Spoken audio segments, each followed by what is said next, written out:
All right, you guys ready?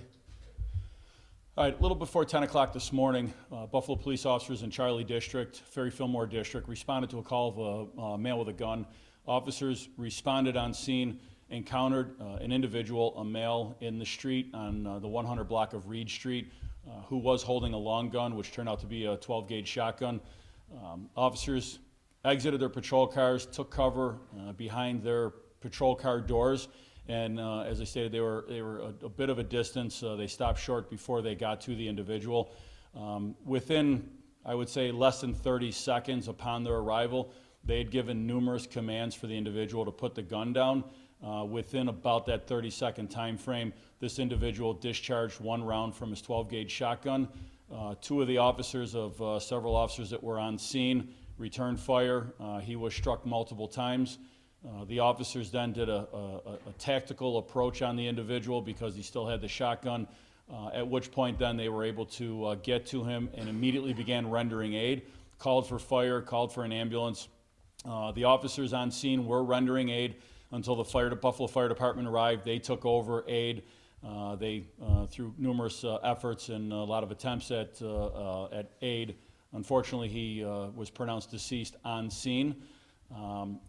In the investigation, the detectives traced back the call, the phone number of the individual that called 911, and at this point it appears that the phone number that was used to call 911 belongs to that individual, so we are investigating that he was in fact the individual that called.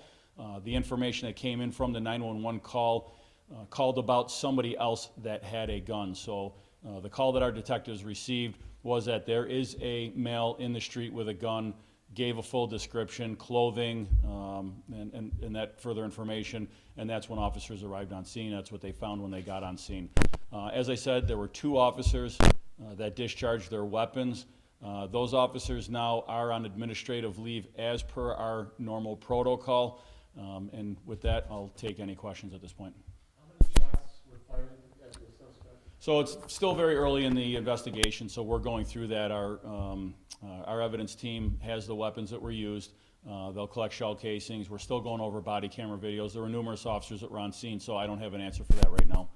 Why did the gentleman call 911? We're going to look into all that. Again, that phone number traces back to him, so we are looking into that. When you say he discharged a shot, was that directly at officers, upward? So I watched a body camera video, and I can't tell from the distance from where the officers were. There was a definite shot was fired. We recovered the shotgun. We recovered a spent shell casing from that 12-gauge shotgun, but what direction it was fired in, that I don't know. Were there any other shells in that shotgun or just the one? At this point, I don't know. I just know that there was the one shot that was fired. We can hear that very clearly. We can see that on the body camera video. And again, we recovered one spent shell casing.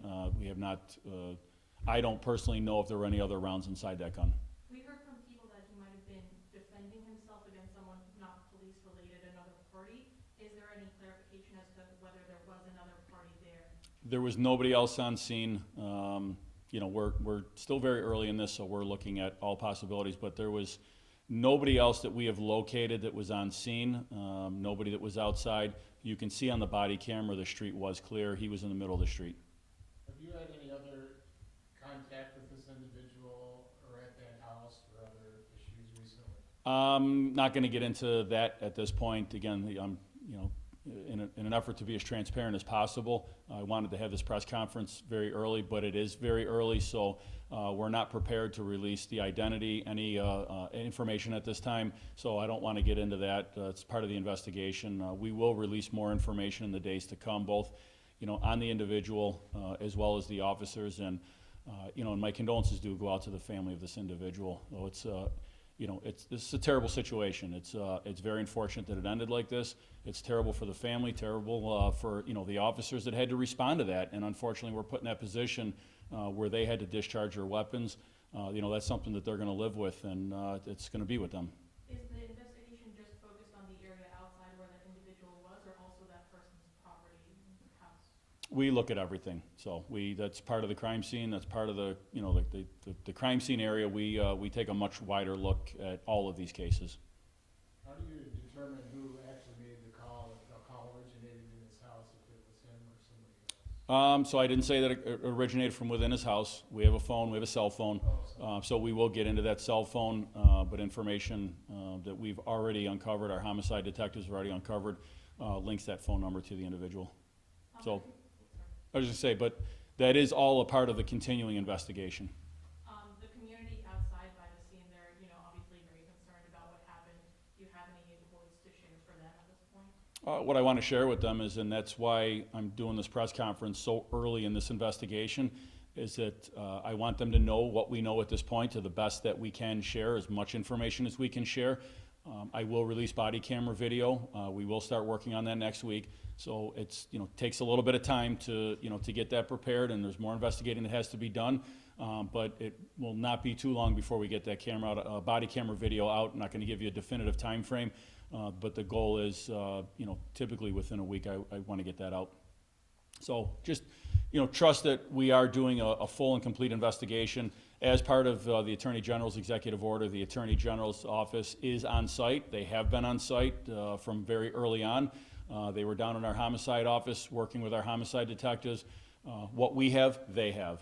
So that's part of the Attorney General's executive order, that they investigate all fatal police encounters, and they are fully involved. The District Attorney's office was obviously also contacted immediately. Any other security camera video that you're interested in? We're interested in everything. If anybody out there has any video, that's part of our normal crime scene investigation. We canvass further out. We look to see what we can find.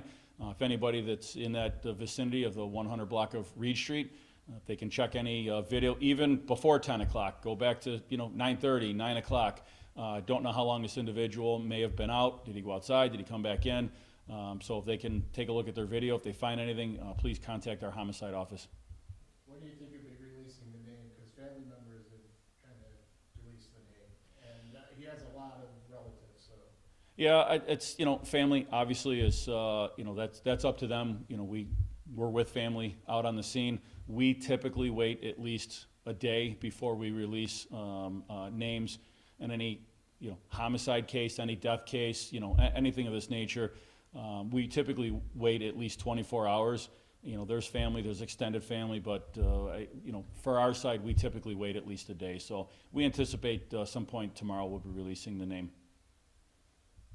Anything else? During the 9/11 call, just one more time, did the caller state that he might shoot?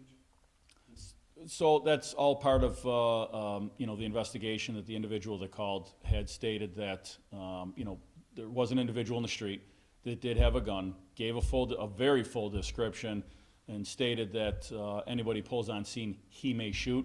So again, that's, part of the investigation of the phone call, the phone number, who it traced back to. We did recover a cell phone, so that's everything that we're looking into. So again, this is all very preliminary, but it's something that we wanted to get out as soon as possible, and we are continuing to work on this.